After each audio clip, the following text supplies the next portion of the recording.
Hi, I'm Jay Mercer. I'm General Counsel for the Archdiocese of Indianapolis and the Indiana Catholic Conference, and I'm here to discuss with you advanced directives.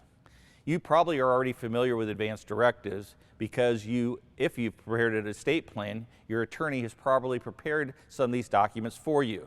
You may already be familiar with the living will, the durable power of attorney, the healthcare representative appointment, do not resuscitate orders, and even organ donation declarations. These documents essentially speak when you're not able to speak for yourself. For example, if you're in a coma, or you had a stroke, or if you're unable to communicate, or you have dementia. Advanced directives aren't just for older people. Unexpected life situations can happen at any age, so it's important that all adults have an advanced directive. What was first addressed in 1986 as the living will statute has now been modernized. In July of 2021, a new, more modern law became effective. And now you can use a single form to address what used to be 5 different documents.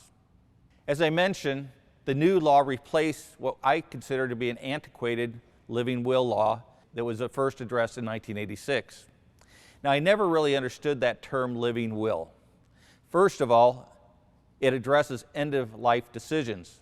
So it's not about living, and it certainly doesn't look anything like a will. When it passed in 1986, the legislature could not agree on how to handle artificial nutrition and hydration. So it only provided in a statutory form 3 different options. The first one, I wish to receive artificially supplied nutrition and hydration, even if it's futile or excessively burdensome to me.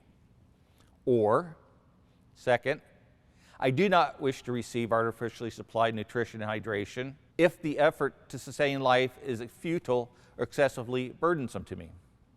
And finally, you have the choice of leaving that decision to your healthcare representative and make no decision at the time of executing the living will. However, the new law is much more flexible than that. It gives you unlimited choices, but it also makes it more difficult sometimes to make those decisions. In the new statute, there is no required or mandatory language, but it provides unlimited flexibility in your healthcare decisions. It's very important to note that although the new law replaced the old living will law, the living will that you have today is still valid.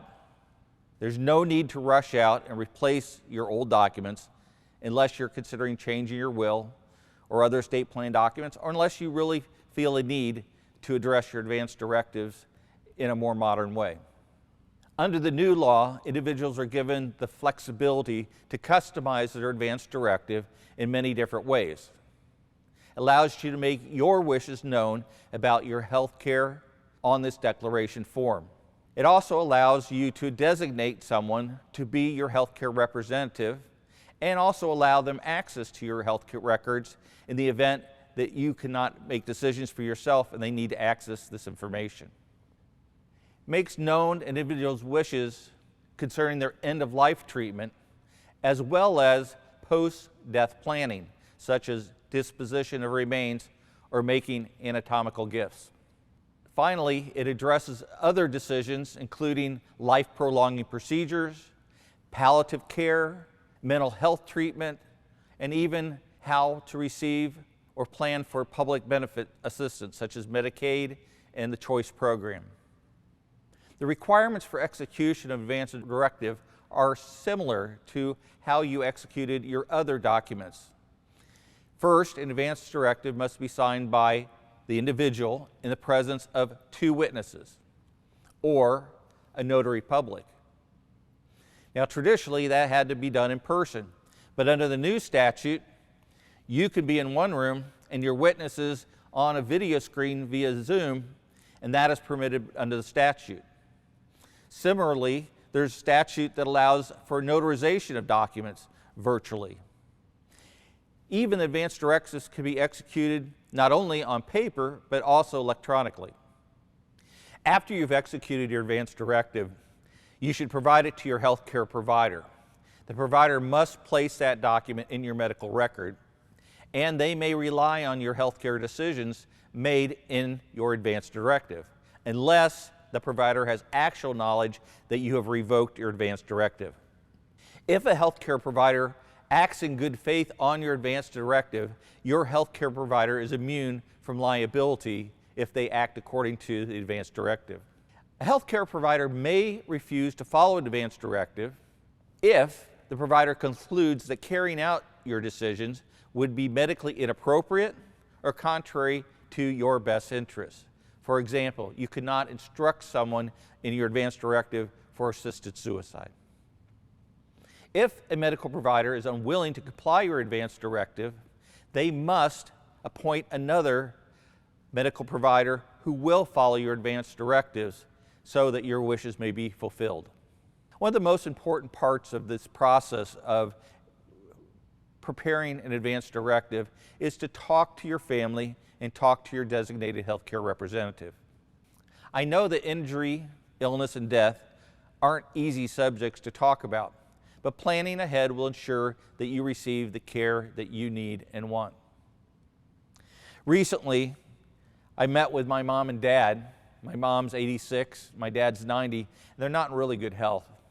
And we had a family meeting, and the purpose of that family meeting was specifically to talk about advance directives and what did they want. And it was first, I was a little nervous about it. My brothers were present. I think everybody felt this to be a somber moment, but in reality it wasn't at all. We got to hear from my mom and dad about what they really wanted in their last days, and it was very helpful for us to understand, and I think it gave them some sense of peace that we understood what they wanted us to do for them. So when you meet with your family members, your healthcare representative, these are some of the things that you should talk about. What treatments do you want? What treatments do you not want? Do you want resuscitation? Do you want mechanical ventilation, nutrition, artificial hydration, dialysis, organ donation? There's a list of lots of different healthcare decisions that you can communicate to your family and your healthcare providers through your advance directive. The last thing I'd like to address is there a Catholic advance directive? Well, the answer is yes. Soon after the statute was passed, a group of professionals, lawyers, ethicists, medical providers prepared a Catholic advance directive that I approved as part of my job as General Counsel for the Indiana Catholic Conference. And you can find that in the materials that have been provided to you. I've also provided a sample with the materials so you can look over that and understand what a Catholic advance directive looks like. Thank you for the opportunity to speak with you today.